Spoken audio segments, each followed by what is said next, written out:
Welcome to Crossfire, the show that dives into the heart of global conflicts, where nations collide, alliances shift, and lives hang in the balance. On tonight's show, we'll tell you how the fall of Syria can fuel the resurgence of jihadist terror around the world. Also on the show, we tell you how Ukraine is hoping to unleash hell on Russia quite literally with its new drone missile that has a staggering range of over 700 kilometers. Stay tuned as we break down these critical developments and explore their impact on global power and security. The fall of Damascus has sent shockwaves across the globe. Bashar al-Assad's regime is gone, but in its place rises Hayat Tahrir al-Sham, a group with deep al-Qaeda ties. The fear, a resurgence of jihadist terror. Now, from ISIS regrouping to extremist ideologies spreading beyond borders, the stakes could not be higher.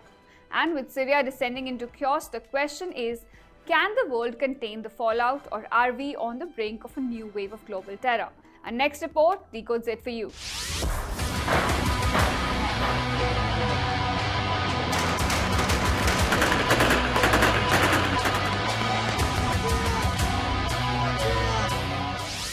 The international community is on high alert. There are fears of ISIS and al-Qaeda regrouping in Syria.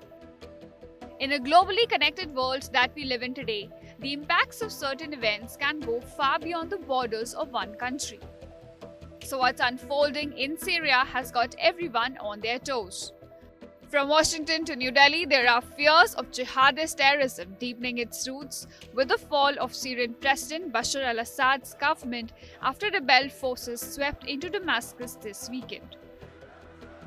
The incident has dealt a major blow to Iran's network of influence, but Israel, the United States, and Arab powers must now deal with the risk of rising extremism from the group of forces that will replace him. Chief among the rebel forces that ended 50 years of brutal dynastic rule by Assad and his father was Hayat Tahrir al-Sham, or HTS. It's a Sunni Muslim group previously affiliated with al-Qaeda. It has been designated as a terrorist organization by the US and the UN. Now there are fears that HTS-led rebel coalition will favor a hardline Islamist government that is likely to lead to the resurgence of radical forces in the region. As despite the breaking of ties, the group still maintains strong ideological and organizational links with al-Qaeda in Afghanistan. Many of HTS fighters have been trained in al-Qaeda camps, and the group continues to share al-Qaeda's Salafi jihadist ideology. HTS leader Abu Muhammad al-Golani has promised that Syria would become a beacon for the Islamic nation. Now, what that nation would mean for the region and the world remains to be seen. It is also feared that lawlessness in Syria could allow the flourishing of extremist groups like Islamic State, whose ambition extend well beyond the country, seeking a global jihad. In 2014, the group swept through large territories of Syria and Iraq and established an Islamic caliphate, before it was driven out by a US-led coalition by 2019. Now, US President Joe Biden has already warned that Assad's departure was a moment of risk and uncertainty.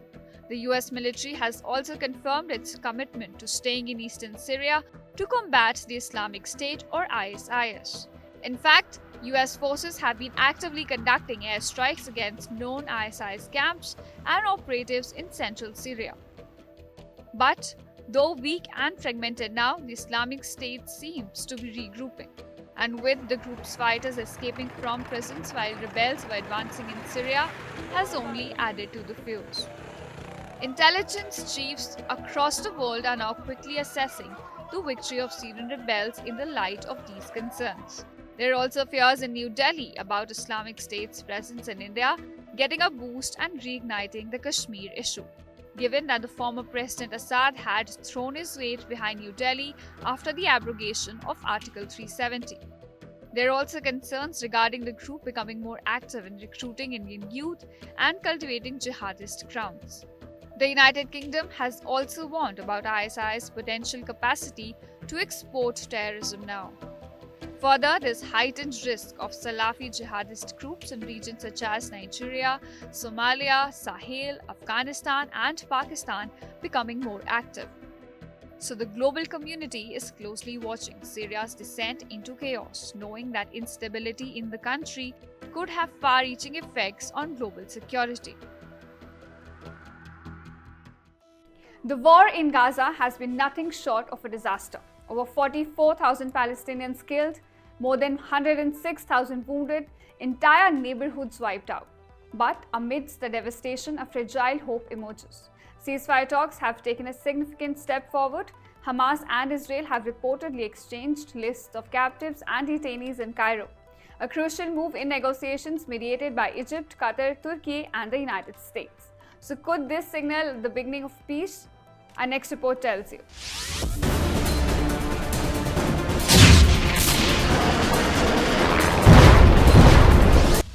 The war in Gaza has been relentless. Over 44,000 Palestinians killed, more than 106,000 wounded, entire neighborhoods flattered, families torn apart. But amidst the ruins of this devastating conflict, there's a glimmer of hope. A ceasefire could be closer than we think. After weeks of high-stakes negotiations, Hamas and Israel have taken a critical step forward, exchanging lists of captives and detainees, signaling progress towards a potential truce. The negotiations, mediated by Egypt, Qatar, Turkey, and the United States, are reportedly at an advanced stage.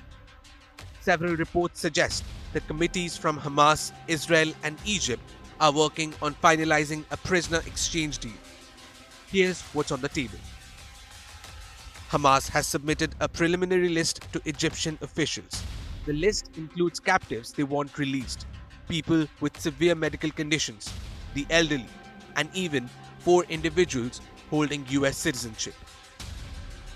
In return, Hamas has handed over the names of Palestinian detainees in Israeli prisons, whom they want freed. Israeli negotiators are now reviewing these names and are set to be in serious discussions to finalize the terms of this exchange. The talks took place in Cairo over the weekend, with Egyptian intelligence officials playing a crucial role in bridging the gap. Meanwhile, Hamas has also agreed to a 60-day transitional period, during which Gaza would receive desperately needed supplies of food, medicines, and fuel. And there's more. A proposed community support committee could oversee the Strip's administration after the ceasefire. However, this would require the backing of Palestinian President Mahmoud Abbas and the Fatah movement, a delicate balancing act that Egypt is now racing to secure. The progress comes at a time when the international pressure to end the conflict has reached its peak.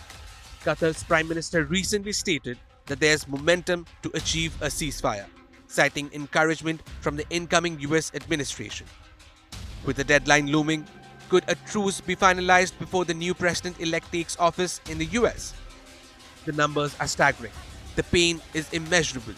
But for the people of Gaza and Israel, this negotiation isn't just about lists or arrangements. It's about survival. A ceasefire could bring relief to a region ravaged by war, but the road to peace remains fraught with challenges. Will this be the turning point the world has been waiting for, or just another fragile agreement in a long history of conflict? The battlefield is evolving, and so is Ukraine's resolve.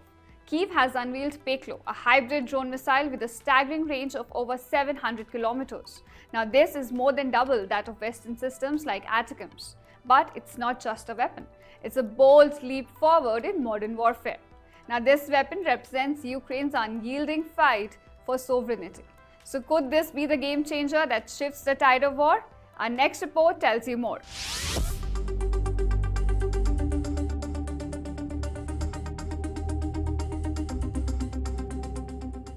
The battlefield is evolving, and so is Ukraine's resolve.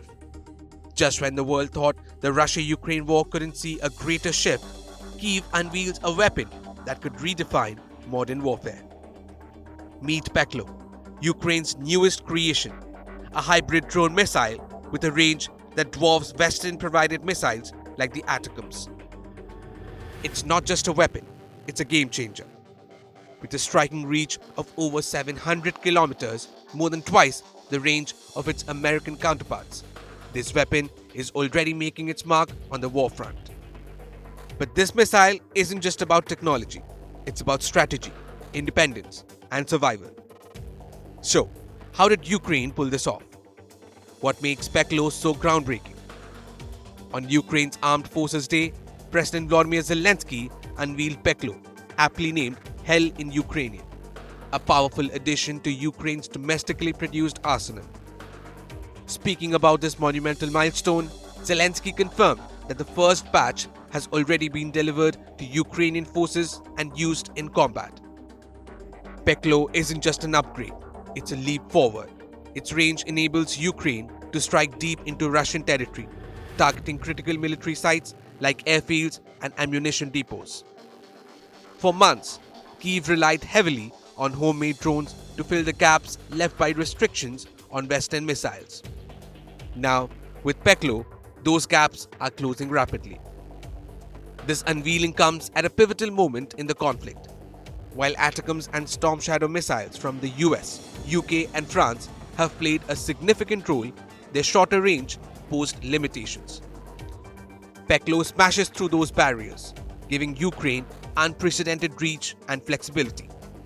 But Peklo is more than just a military advancement.